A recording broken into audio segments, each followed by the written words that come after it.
All right, it's time for another eBay unboxing of an antique, and this is an awfully big box for the tiny little thing that I ordered. And I'm hoping, now this has happened to me before, I'm hoping that the seller did not ship somebody else's item to me in mistake and ship my item to them in mistake. And this has happened to me about 3 or 4 times on eBay. All right, we'll find out now. All right, so let's get this open. Now, this was a fluke.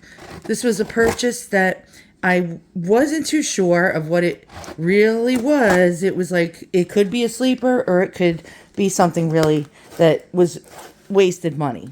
And I'm hoping that this item is genuine.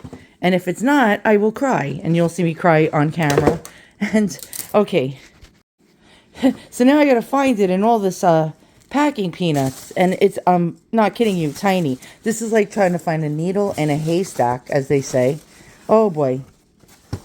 Okay, where the hell is it? Oh boy, I don't want to dump out these packing peanuts. All right, I'll be back. All right, so I'm dumping as many packing peanuts as I can into an envelope, and we're still not there yet. And imagine if I just got packing peanuts. That would totally suck. Okay, so I fished this out, and I don't know what this is. It says Lifestyle Libra 2. What is Lifestyle Libra 2? Flash glucose monitoring system sensor. Oh God, imagine if I got like a diabetes. It says with optional alarms. Imagine I got like a diabetes machine. And well, I hope I don't ever get diabetes. That's like a fear of mine. Well, I have anxiety. When you have anxiety, you think you are getting every disease in the book, if you know what I mean. Okay, it doesn't look like a lifestyle alarm. Although I could possibly use one because I drink 2 liters of Coca-Cola every single day. my husband always says in his best, what's that guy's name? Wilford Brimley? Wilford Brimley voice. You may get diabetes. And yeah, I don't want that to happen. And yes, that's what happens when you have an anxiety diseased brain. Okay. All right. Let's hope this isn't shit. And, oh, we're almost there. Okay. And we won't know until we get it out of this packaging and I can closely inspect it. Now, what I was hoping this was a hard stone or a conch shell cameo. 75 doll hairs was a lot of money for me to spend. Well, my husband to spend for me. And I sort of lied and I told him, oh my God, honey, this thing is worth thousands. And I do that a lot. And then he goes, quick, buy it. And I sort of do that just to get my way. All right, so I'm going to inspect this. All right, so we look on the back first because I don't want to look on the front because I'm afraid. And do we have a hard shell cameo? Let's try to figure it out. And there's a way to tell. Okay, it was a misnomer when I said hard shell. I meant hard stone. Is it a hard stone cameo? What do I mean by that? Well, not carved from shell, but carved from stone. Those are worth more. Now, you might say, well, a second ago, I just looked at it, and it was filthy dirty. Well, yes, I cleaned it, and I cheated a little. We fast-forwarded. You don't want to watch me cleaning it. All right, I cleaned it with Simicrone, and I tested it. It tests for 9K gold. Rose gold. Isn't that cool? All right. So how can you tell if this is a real cameo or not? Now, I was really nervous that I was going to get, for $75, milk glass, molded milk glass. And yes, that happens, especially with white. And I'm looking at this, and I'm guessing more and more that this is conch shell. Conch shell is very opaque, where it's hard to see through. And one way to tell if a cameo is a cameo is by holding it up to the light and flipping it over. And if you see the carved image through it, it's generally a shell. Now, that could be the same for plastic, very thin plastic, or celluloid, or glass, for that matter. But, you know, it takes a little time to figure these things out. What else is evident of a cameo? A curve. So if you have like a molded piece made out of milk glass or some other like man-made material, pretty much you will not have a curve in it. And I'm going to flip it over and show you. It will be flat if it's like a fake. You see this curve? This is telling me that this is shell. And if it was hard stone, it would be flat, basically. And so we have shell, conch shell. And a lot of people mix up conch shell with something called angel skin cameo. And they'll call it angel skin because it has a pinkish hue to it. But not all conch shell is pink and white or white and pink. It can be all white. At one time, this may have had a pinkish sheen to it, but what happens is, with especially like conch shell that has pink in it, it will actually bleach. The older it is, the whiter it'll get from the light hitting it. And so it was probably once pink and white, but now it has turned completely white with a little bit of color. I don't know if you could see up here, you can see the sun rays have a little bit of shading. If you look right under his neck, near his beard, you'll see like a little brownish. By the way, that is not a crack. That is just the striation of the shell. So now we do know we have shell. And this is a very good carving. Now, what are the other clues about this? So when you come across a cameo, a lot of them were faked. You have to be very careful. Again, a lot of them were made out of molded glass, or they were made out of celluloid or glass, clear glass even. Sometimes resin, which is, again, is like a plastic. But what you have to do is check out and look really close to see if you have shell or not. And again, you can see that this has a curve. You see it almost has it's like curvy. It's not completely flat. Well, the faked ones are completely flat. And a lot of them, the backs won't be opened on them.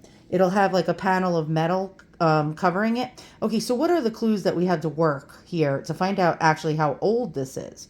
So here we go. We have a tube. Well, I call it a tube clasp, but it's actually T-bar clasp. So it's shaped like the letter T. That's indicative of the Victorian era.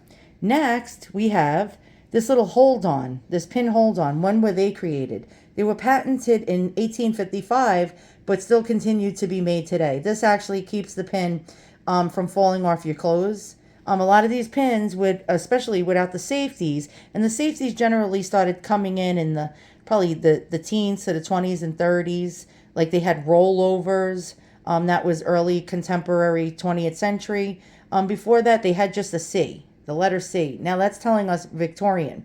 And these would come undone. And if you're a metal detectorist, very, very, very surprised that a lot of you, I watch your channels, do not find cameos all the time. Because this, if you just go like that, look how easy it is to just like lose your cameo. So what other clues do we have to tell us the age of this cameo? Well, look at the edge of the pin. Do you see how it really juts out past the brooch? I mean, really juts out. That's telling us that this is Victorian. During the Victorian era and earlier, the material on the clothing were much thicker. And so what would happen was they needed longer pins to secure to their clothing. Sometime around 1900 and on, the clothing wasn't as thick and as sturdy, and, like really hard to get the pin through. And so the pins got shorter. So this is telling us Victorian. When was it made during the Victorian era? Well, we know it has to be after 1855 when this little hold-on mechanism was created. So I'm going to date this from around, I'm going to say that this was made about 1860, 1870. All right, let's look really close and check out our carving. That's, again, how you can tell the quality of a cameo. So if you look really close, high relief. If it really comes out of the shell really high, that is an indication of a really, really, really rare or highly collectible and valuable cameo. This does not have a really high relief, but what it has going for it is Jesus. So now we have the Grand Poobah himself, Jesus H. Christ, and generally you will find cameos with Greek and Roman goddesses on them. Not too many Jesuses, although they made a lot of different Christianity biblical pins. This is definitely telling me this is mid-1800s when this got popular, right around the time of the Civil War. Now, you'll see a lot of like Mary pins. You'll see angels. You'll see John the Baptist. You'll see different characters from the Christian Bible. But Jesus is the Grand Poobah of all people, so you will definitely want to look for Jesus. Now, again, look at the hand carving. Look at the hair. I'm going to actually aim it in different directions so you can see that each strand of hair was actually carved. Look at that. That is really, really good. Now, again, look at the halo and look at what appears to be a burst of clouds or something. You can see little striations in it. And my camera sucks. Hold on. Let's get a zoom out and check this. Do you see that? You see the little hand, little rick-rack or ricking? I call it ricking or nicking throughout these little pieces. I don't know if you could see that. And again, look at that hand carving. Check out the nose. The nose always knows when it comes to cameos. Now, if you look at the nose, the beginning of the 20th century, the noses got more pert and upturned at the ends. Now, the earliest of earliest cameos would have a Roman nose, meaning it would have a bump in the center, and the tip of the nose would be pointing downwards. Now we see a definite Victorian, mid to late Victorian nose. It's straight, completely straight, and the bulb of the nose does not turn up and get short and pert and sort of pug nose. So we definitely have Victorian over here. And wow, this is actually really beautiful. Now, when I do look at it in certain lighting, I see a pinkish hue to it, although you can't see it through my camera.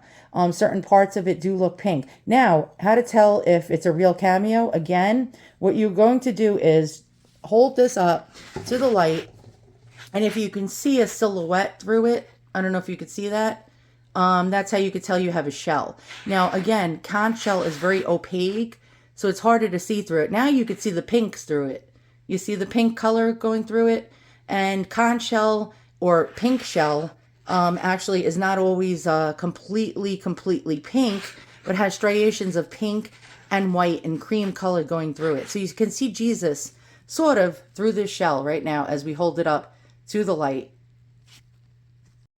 Okay, value. Well, what would something like this sell for? Well, I got really lucky. Somebody had just listed this for 75 bucks. He didn't know anything about cameos. He was just basically a coin seller or a coin dealer. And he put a buy it now. He said, carved shell cameo, $75. Buy it now. He had just listed. And I had a split second. Now with cameos or any antiques that have value for that matter, when someone just lists something, a lot of dealers and a lot of collectors are actually looking for the just listeds.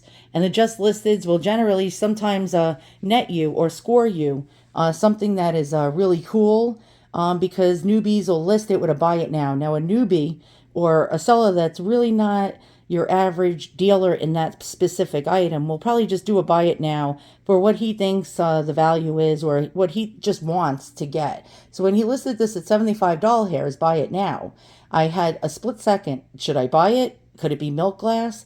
Could I end up with a molded piece of plastic? And I had to take a moment decision into my, into my deranged brain and say, well, should I or shouldn't I? Should I take that risk and possibly get some kind of cameo? I mean, some kind of milk glass or molded plastic? And yes, I took the plunge. If I was unhappy about it and I ended up getting plastic or resin or celluloid, I would have probably cried at $75.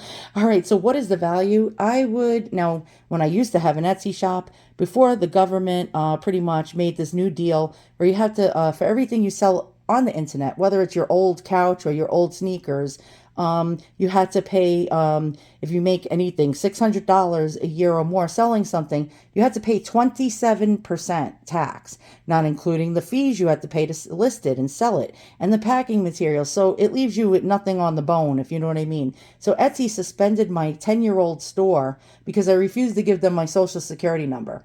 And I stopped selling antiques. But what would I sell it if I had an Etsy shop now? Well, I probably wouldn't sell it because it's beautiful. But I would put a price tag of about $500 to $800 on this one. It actually tested for 9K gold, although it's not a high quality gold.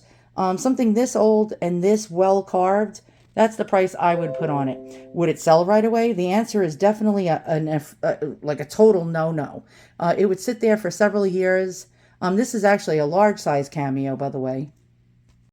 And you can see from my hand that this is actually a large cameo.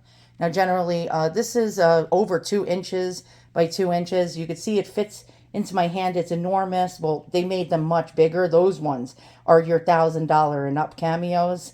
Yeah, I would not sell it for less than what I just said. Thanks for watching. I hope you learned something. And what did we learn? We learned that I actually got lucky. I could have gotten screwed, and this could have ended up being milk glass or molded plastic or some other kind of garbage. Now, if it was made out of hard stone like agate, jasper, sardonyx, we're talking this would be at least $1,000 to $1,500.